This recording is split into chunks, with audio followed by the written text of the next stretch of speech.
Rabe President wa Amerika Rabe Shombano Rabe namamare gusa Hey Tim, to kick off. ushobora kuba wibaza ngo bano ni bandi Introduce who's who. reka bakubwire ngo uyu ninde Rabe Prime Minister uyu ni Prime Minister w'Ubwongereza Clark. ndetse ari kumwe na President wa Leta Zunze Ubumwe za Amerika wahoze akina amafilime uyu mubona ni umu agent wa MI6 ni ikigo cy'ubutasi cy'Ubwongereza bimeze bite kuko bari mu ndege ya Air Force One ya President wa Leta Zunze Ubumwe za Amerika ibyebe byayiturikije bano babiri bararokoka Prime Minister w'Ubwongereza na President wa Leta Zunze Ubumwe za Amerika dore ngaba mu ishyamba heads of states the tree out of the ground and beat you to death with it, huh? mwana narimbura igiti ngakigukubita narimbura iki giti ucinkubite So I thought, pick the biggest tree. man nawe ari kwisima igiti kinini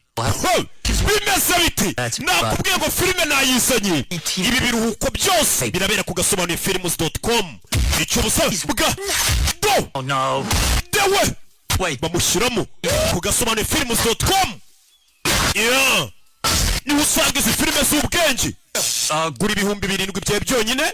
kuri website na gasobanuye films.com uburyo bwo kwishyura buraho hasi muri caption aho waba uri hose ku isi urebe zino filime nshyashya zose zasohotse kuri ya website imwe ugiye muri gukandika magasobanuye films.com cyangwa ukareba iyo nimero iri muri caption ukatwandikira WhatsApp